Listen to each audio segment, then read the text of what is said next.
It's 7 o'clock in the evening. Your colleagues, if you have any, left hours ago. The office is quiet. Or maybe you're at your kitchen table, laptop open. The rest of the house carrying on without you. You're answering an email you've answered 100 times before. You're chasing an invoice that should have gone out 3 days ago. You're fixing something that someone else started but couldn't finish because they didn't know what finished was supposed to look like. And somewhere in the back of your mind, there are 6 other things you haven't gotten to yet today, and probably won't. This is the life of the solo founder, the single person operation, the entrepreneur who is, in every sense of the word, doing it all. And here's the question I want you to sit with for just a moment before we get into today's episode. If you disappeared for 2 weeks, if you went completely off the grid, no phone, no email, no check-ins, what would happen to your business?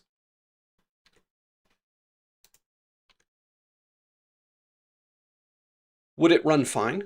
Would it slow down but survive? Or would it quietly, or not so quietly, fall apart?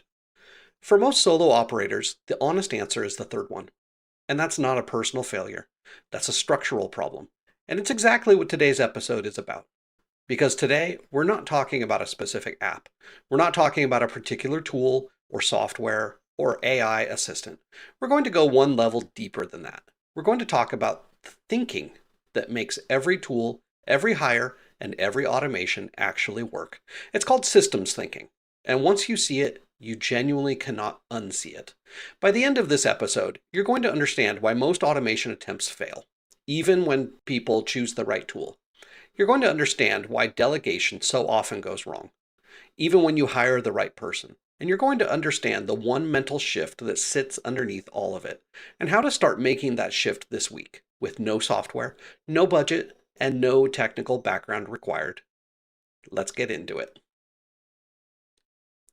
If you're new here, my name is Justin. I am a techie lawyer, and I have started this podcast, Automate Office Work, which you can find on all the major platforms, and it's streamed live on LinkedIn most Fridays. Can I ask you to comment, like, subscribe, and share wherever you're getting this content? And if you'd like to find all of today's episodes on all the platforms, you can find us at automateofficework.com/podcast. Or wherever you're getting this content now, you can search for Automate Office Work and find the other 80 plus episodes. Let's start by describing the situation most of you are actually in. Not to make you feel bad about it, but because naming a problem clearly is the first step to solving it. When you start a business on your own, you do everything. Of course you do. There's nobody else. You handle the sales calls and write the proposals and deliver the work and send the invoices and answer the support emails and manage the social media and fix the website when something breaks. You are the whole operation. In the beginning, that's not just normal, it's necessary. But here's what happens over time. The business grows, slowly or quickly. More clients, more work, more complexity, more emails, more decisions. And the way you work, the fact that everything runs through you, doesn't change. You just get busier. You stay later. You start your day earlier. You answer emails on your phone at dinner. And at some point, without realizing it, you have become the bottleneck of your own business. Every decision comes to you. Every exception, every client question that falls slightly outside the ordinary, every piece of work that needs a final check, every email that requires a slightly nuanced response, it all routes through you because you're the only one who knows how things are supposed to work. You're the only one holding the full picture. Now, here's something important I want you to hear. This is not a personal failing. This is not because you're bad at delegating or because you're a control freak or because you haven't read enough productivity books. This is a structural problem. And the structure is this. The work has never been described. Everything your business does, every process, every workflow, every decision rule lives entirely inside your head. When a new client inquiry comes in, you know what to do with it, but only because it's you. When something goes wrong with a project, you know how to handle it, but only because it's you. When an invoice needs to be sent, you do it your way, but only because it's always been you. You are not running a system. You are the system. And that means the system cannot run without you. The cost of this is enormous. Growth stalls because your hours are finite. There are only so many of you to go around.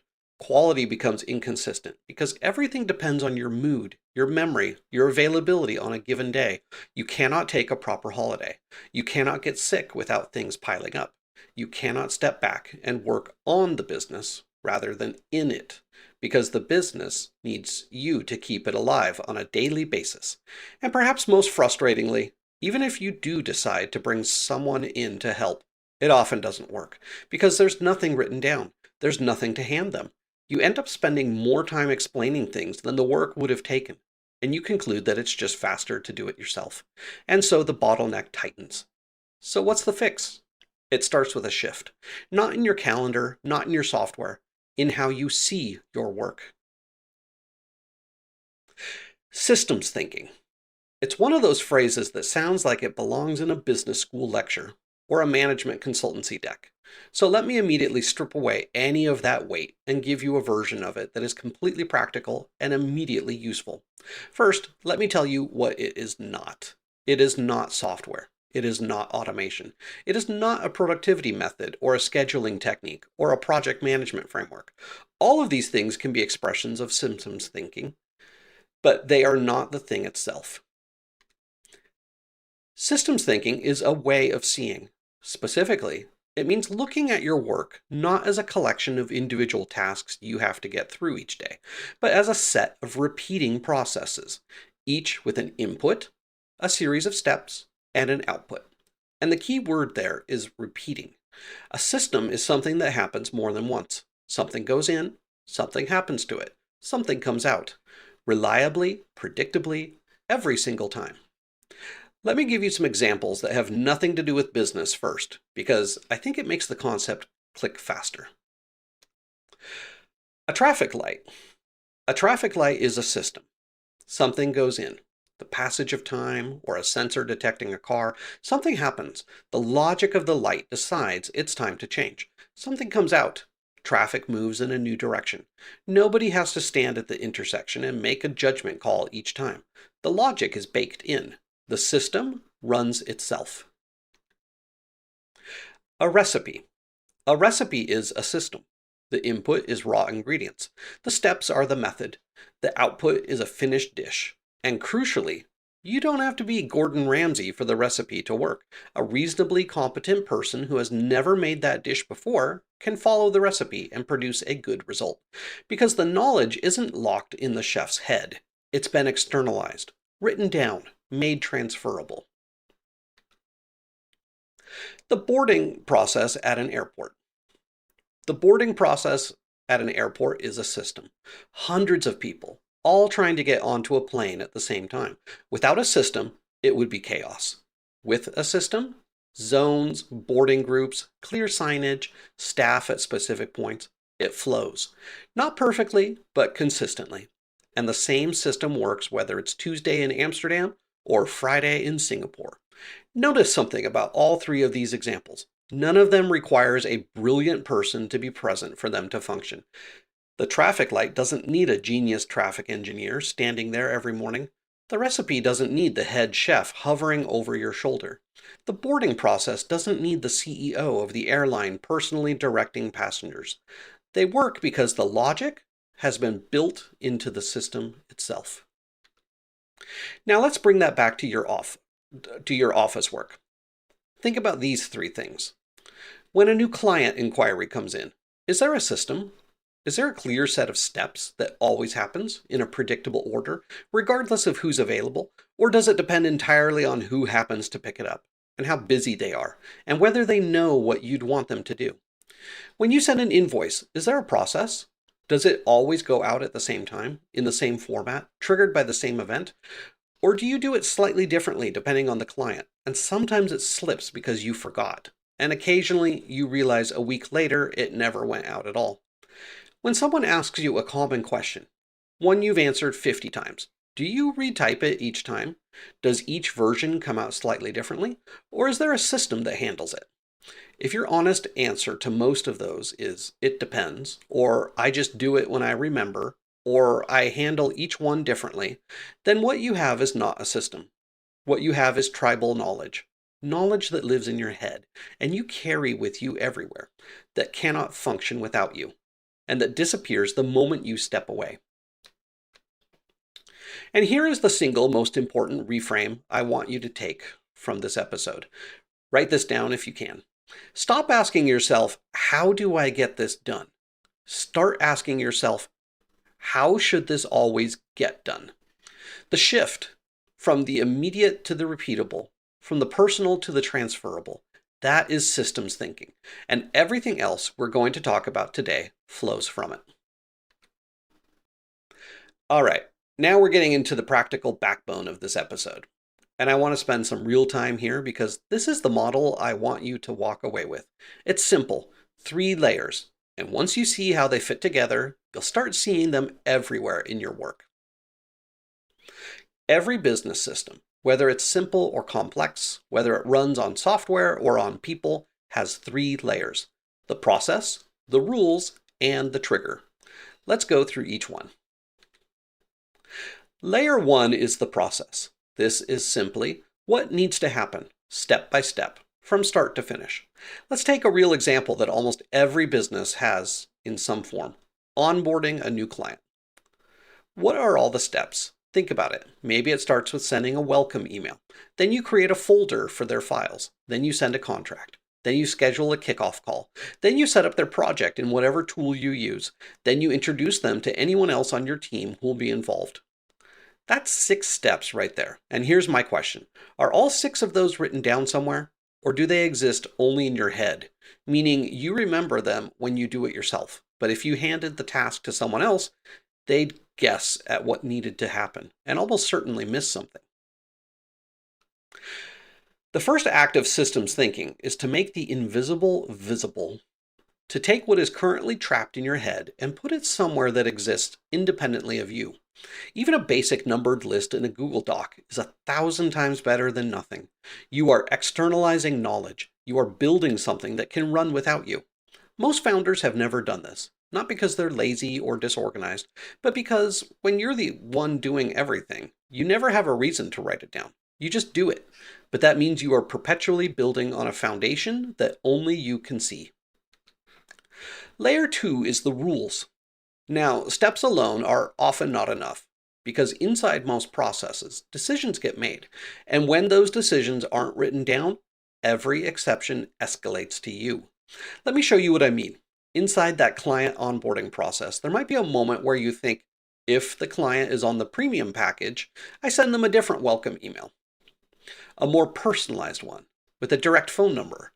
If they're on the standard package, they get the regular email. Or if the contract hasn't been signed within 3 days, I send a follow-up.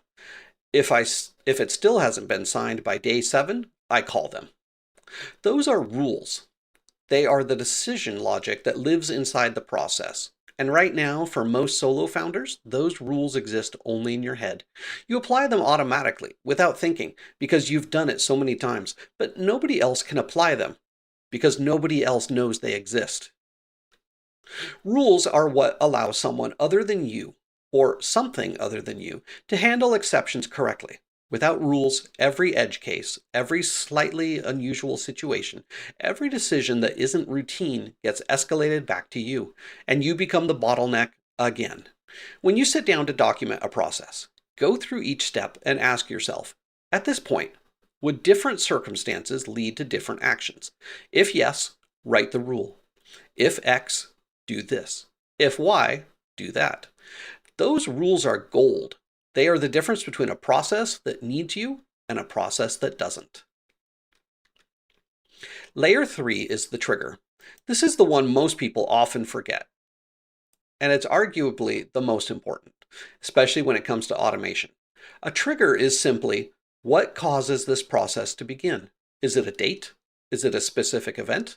Is it an incoming email with a particular subject line? Is it a form being submitted on your website? Is it a payment being received? Think about it in the context of your onboarding example. What triggers the onboarding process? Is it when you receive a signed contract? When a payment clears? When you manually decide someone is ready? If the trigger isn't clear and consistent, the process gets started at different moments by different people. Or worse, it gets started late. or not at all, because nobody was sure it was their job to begin it. Triggers are also the key to automation. A computer is extraordinarily good at watching for something to happen. A form submission, an incoming email, a new entry in a spreadsheet, and then immediately firing off a sequence of steps. But it can only do that if the trigger is clearly defined. If your process starts with, "whenever I feel like it's time," a computer cannot help you. But if your process starts with, "when a payment is marked as received in the system," a computer can watch for that and begin the whole sequence automatically without you touching it. So, trigger, process, rules. 3 layers. And here's the payoff. When you have all 3, a clear trigger, documented steps, and written decision rules, you have something genuinely powerful. You have a process that you can hand to a person, or hand to a computer, or split between the two. The trigger might be detected by software. The standard steps might be carried out by an assistant. The complex exceptions might still come back to you. But the system is running, and large portions of it are running without you. If you'd like to go deeper into this subject, I recommend the book Systemology by David Jennings, Jennys. This is a book to create time, reduce errors, and scale your profits with proven business systems. It's available on Amazon, and if you use my link, I will get a small commission. The link is amzn.to/4f2WLSH. Thank you for supporting my work, and let's get back to the show. Let's talk about automation specifically for a moment, because I know that's something a lot of you are either actively trying to do or thinking about. And I want to explain something that will save you a lot of frustration. Most automation attempts fail, or they work for a little while and then break. Or they work in the simple cases, but fall apart the moment anything slightly unusual happens. And when this occurs, people usually blame the tool. That software is too complicated. Zapier didn't do what I expected. The AI gave me the wrong answer. But almost always, the tool isn't the real problem. The most common reason automation fails is that the process wasn't clear to begin with. People jump straight to tools before they've done the thinking. And here's why that doesn't work. Automation is not intelligence. Automation is execution. It does exactly what you tell it to do, in exactly the conditions you specify. If you haven't thought through the process clearly, if you haven't identified every step and every rule and every trigger, the automation will faithfully execute an incomplete or broken process at high speed. Garbage in, garbage out. Automation just makes a broken process run faster and more consistently wrong. Let me give you a concrete example. Say you decide you want to automate the follow-up email after a sales call. Seems simple enough. Someone you spoke to should get a follow-up email within 24 hours. You'd think that's easy to automate. But then the question starts, when exactly does the 24 hours start? From when the call is scheduled? From when it ends? What if the call was rescheduled and hasn't happened yet? Should the follow-up still go out? What if they already became a client during the call? Do they still get the "let me know if you have any questions" email? What if it was a bad call? They weren't the right fit. Should the follow-up be different? What if they were referred by a partner and you have a specific agreement with that partner about how leads are handled? None of these are rare scenarios. These are normal business situations. And if you haven't thought through the rules for each one, your automation will either do the wrong thing in those situations, which can be embarrassing or damaging, or it will break and stop working, and you'll be back to doing it manually. The automation didn't fail because the tool was bad. The automation failed because the blueprint was incomplete. Here's the analogy I want you to keep. Think of systems thinking as drawing the architectural plans before you build a house. No contractor in the world can build you a house from a description like, "I want something nice, with a kitchen and a few bedrooms." They need the plans. They need the measurements, the materials, the exact layout, the electrical routing, the plumbing, every detail on paper before a single brick is laid. No software can automate a process you haven't clearly defined either. You have to be the architect first. And here's the genuinely good news in all of this. Once you have the blueprint, once you've documented the process with its trigger and its rules, actually plugging in the tool is often the easy part. The thinking is the work. The software is just the contractor that builds what you've already designed. So far, we've mostly been talking about automation, handling processes to software. But systems thinking applies equally, maybe even more immediately, to delegation, to handing work to other people. And I want you to spend time here because I think this is where a lot of solo founders have been burned, and it's worth understanding why. When most people delegate, here's how it goes. You're overwhelmed. You finally decide to bring someone in, a part-time assistant, a virtual assistant, a junior employee, and you sit down and you say, can you take over the invoicing? Or can you handle the client communications while I'm busy? And they say yes. And they seem capable. And you feel relieved. And then a week later, you discover that the invoices went out in the wrong format. Or they went out to the right clients, but with the wrong amounts. Or they didn't go out at all because the assistant wasn't sure it was the right time to send them out. Or they went out, but the follow-up for unpaid invoices didn't happen because nobody told them that was part of the job. And you end up spending 2 hours fixing what went wrong. And you find yourself thinking, it would have been faster to just do it myself.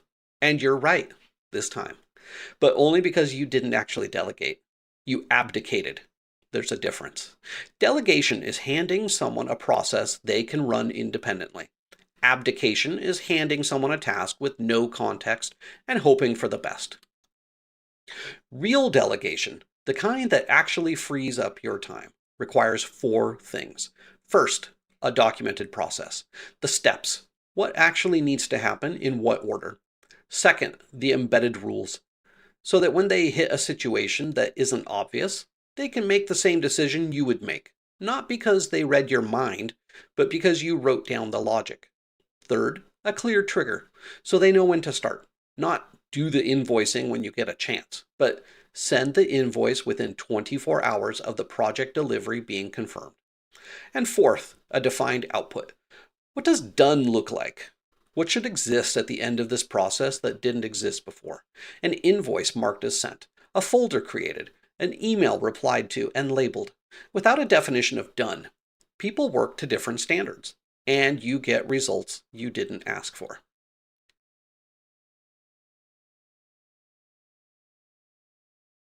When you hand someone all 4 of those things, something remarkable happens. They can work without you. They can handle the routine cases on their own. The exceptions they can't handle are genuinely exceptional, not just anything that wasn't explicitly covered because nothing was written down. Now, I want to address something before we move on. I can almost hear some of you thinking, this sounds like a lot of work up front, writing all this documentation. I don't have time for that. And I understand that reaction. But let me ask you a question. How many times have you done the invoicing this year? If it's twice a month, that's 24 times. How much time does it take each time? If it's an hour, that's 24 hours a year spent on invoicing alone. Now, how long would it take you to document the invoicing process once? Clearly enough that someone else could do it. Maybe 2 hours, maybe 3. You write it down once. It pays back every single time that process runs without you, for as long as your business exists. And one more thing. You don't need to write a 40-page manual. Even a short Loom video where you record your screen and talk through what you're doing while you do it is a system. A simple numbered checklist in a Google Doc is a system. A short voice note transcribed into bullet points is a system. The format doesn't matter. The point is that the knowledge gets out of your head and into something that exists independently of you. I want to make this concrete now. I want to walk you through what it actually looks like when a solo founder applies systems thinking. Not in theory, but in practice. This is a composite picture based on the kind of transformation I've seen play out for individual operators who make this shift. Meet Alex. Alex runs a solo consulting business, specializes in helping small businesses with their marketing strategy. For the first 2 years, Alex does everything. Every lead that comes in, Alex handles personally. Every proposal is written from scratch. Every piece of work is delivered directly. Every invoice is sent manually. Every follow-up email is typed by hand. Every new client gets onboarded through a series of emails and phone calls that Alex figures out in the moment, each time differently. Alex is good at the work. Clients are happy. But Alex is exhausted. There's no room to take on more clients because there's no room in the day. The business has effectively hit a ceiling. Not because the market isn't there, but because Alex is the ceiling. Then Alex applies systems thinking, not all at once, slowly, methodically, starting with the highest frequency pain points. The first thing Alex does is sit down and list every recurring task in the business. Not the big strategic stuff, the recurring operational stuff. Each type of email that gets sent more than once. Every step in every client interaction. Every admin task that happens regularly. Alex fills up 2 pages of a notepad. Then Alex picks the top 3 most time-consuming and maps them out fully. Triggers, steps, rules, all written down in plain language in a shared document. The client inquiry response. Alex realizes that 80% of initial inquiries ask the same 5 questions. Alex writes a detailed template response that answers all 5, personalizes 2 lines, and sends it within the hour. What used to take 20 minutes of thinking now takes 3 minutes of personalization. Then Alex sets up a simple email filter that flags new inquiries and auto-populates the template. Now it's 1 click. The invoice process. Alex documents every step, when to send, in what format, to whom, what the payment terms are, and what happens if payment doesn't arrive within 7 days. Alex then hands this document to a part-time virtual assistant, along with access to the invoicing software. From that week forward, Alex never touches an invoice again. The virtual assistant runs the process. Exceptions. A client disputing a charge, a payment going to the wrong account, comes back to Alex. But the routine runs without Alex. Client onboarding. Alex builds a sequence. New client signs the contract. Then, contract software automatically notifies both parties. Then, an automated email goes out with the welcome information and a link to book the kickoff call. Then, a folder is automatically created in Google Drive. Then, the virtual assistant sets up the project in the project management tool. Alex's only involvement? The kickoff call itself. Within 90 days, Alex has freed up roughly 12 hours per week, not by working harder, not by hiring a big team, by designing systems that run predictably without constant input. That 12 hours goes back into the work only Alex can do. Strategy deepening, key client relationships, developing a new service, writing content that brings in leads while Alex sleeps. And here's the principle that underpins all of this. The thing that I want you to really absorb. A system you build once keeps running. Every hour you invest in designing and documenting a process is paid back every single time that process runs without you. Not once, not twice, every single time, for as long as your business exists. That is leverage. That is what it means to scale. Not to work more hours, not to hire a large team, but to have more systems running in parallel, each reliably producing outputs without requiring your presence for each one. Alex's business didn't scale because Alex hired 10 people. Alex's business scaled because Alex stopped being the business and started running the business. Those are 2 very different things. All right, let's get practical. Everything we've talked about today is conceptual, and I hope it's been useful, but I want to make sure you leave this episode with something you can actually do. So let me give you 5 steps. These are not complicated. They require no software. They require no technical knowledge. They require nothing more than a piece of paper or a document on your computer, and about an hour of your honest attention. Step 1, take inventory. Set a timer for 20 minutes. In that time, write down every task you do more than once. Do not filter. Do not edit. Do not worry about whether something is important enough to include. Write everything. Think about your email. How many different types of emails do you send regularly? Think about your client interactions. Think about your financial admin. Think about your scheduling. Think about anything that happens on a recurring basis, weekly, monthly, or every time a particular type of client or situation comes along. You are probably going to end up with a list of 15 to 30 items, maybe more. That's good. That means there's a lot of leverage available. Step 2. Pick one process and map it. Do not try to systematize everything at once. That is the path to overwhelm and inaction. Pick the single process on your list that either takes the most time when you do it or happens most frequently. Frequency matters because even a small time saving multiplies. Now, write out every single step of that process. Every step. As if you were explaining it to a smart, capable person who has never done this before and has no context about your business. Be specific. Not send the email, but send the onboarding email using the template in the drafts folder, personalizing the first paragraph with the client's name and the service they've purchased. The more specific you are, the more transferable the process becomes. Step 3. Identify the trigger and the output. Go to the top of your list. What event, action, or moment starts this process that didn't exist before? What is the concrete output? An email sent, a document filled, an invoice marked as paid, a client record updated. Write that down too. Those two anchors, the trigger and the output, transform a vague, informal, recurring task into something with a defined beginning and end, something that can be handed off, something that can be measured, something that can be automated. Step 4. Extract the rules. Go through the steps you've documented and ask yourself at each one, could this step turn out differently depending on the situation? Is there a moment here where I make a judgment call? Every time the answer is yes, write the rule.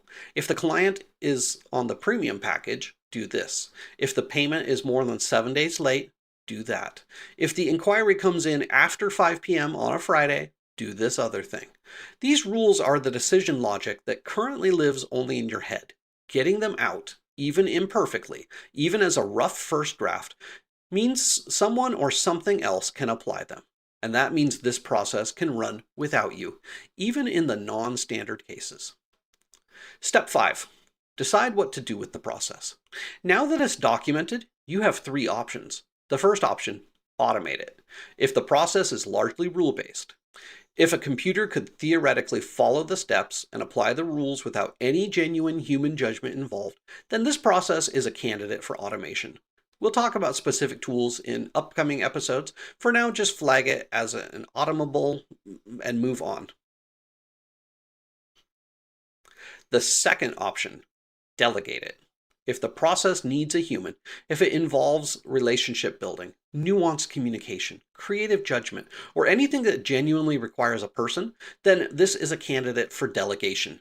You now have exactly what you need to delegate it properly. The documented steps, the rules, the trigger, the output. Hand it to someone with all of that, and the delegation will actually work. The third option, keep it. If, after genuinely reviewing it, this process requires you specifically, your expertise, your relationships, your irreplaceable judgment, then keep it. But do so consciously. Own the fact that this is your work, and make sure everything else around it is systematized so that your time is protected for exactly this. That's it. 5 steps.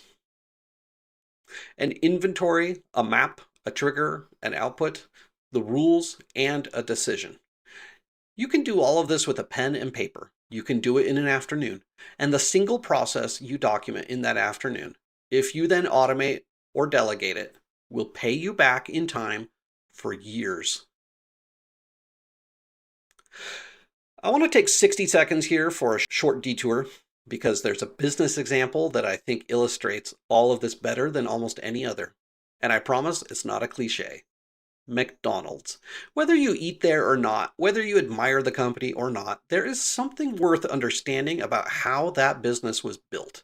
McDonald's did not become the largest restaurant chain in the world because the food was extraordinary. It became what it is because of the system. Ray Kroc, the man who scaled it, famously said that he was not in the food business, he was in the systems business. The whole operation was designed so that a teenager on their first week of work could produce a consistent product, the same burger, the same fries, the same experience, anywhere in the world, whether that was a branch in London or Tokyo or Buenos Aires. That's not an accident. That's the result of obsessive documentation. Every process, every step, every rule, every temperature, every timing, every procedure, all of it documented, standardized, trained, and maintained. The point isn't to run your business like a fast food chain. The point is this: anytime you find yourself thinking systems thinking is for big companies, remember that McDonald's started as a single burger stand in California. The systems came first, the scale followed. Systems don't come after you grow. Systems are how you grow. If you've made it this far, you're probably getting benefit from what I have to share. You might even be thinking about sharing this with colleagues or having a conversation with your team. If you're feeling generous and would like to give back to support me in my efforts, you can do so at buymeacoffee.com/automateoffice. Donations can be one-time or recurring in any amount that you would like, and show me that you appreciate the content I provide. We're coming to the end of today's episode, and I want to leave you with the biggest idea. Not a tactic, not a step, the deepest shift. Most founders see themselves as doers. That identity, I am the person who gets things done, is what got them this far. It is a genuine strength. Don't dismiss it. But at some point, the doer identity becomes the ceiling, because a doer can only do as much as one person can do, and the hours run out, the energy runs out, the capacity runs out. Systems thinking asks you to add a second identity, not instead of the doer, alongside it, the identity of the designer. A designer doesn't just do the work. A designer asks, how should this work always get done? A designer looks at a recurring task, not as a thing to complete, but as a process to build.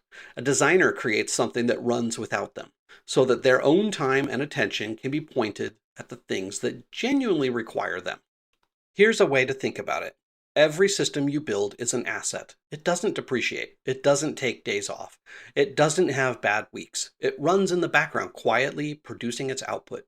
Whether you're in the office or not, whether it's Tuesday or Saturday, whether you're focused on a big new client or you're finally taking that holiday.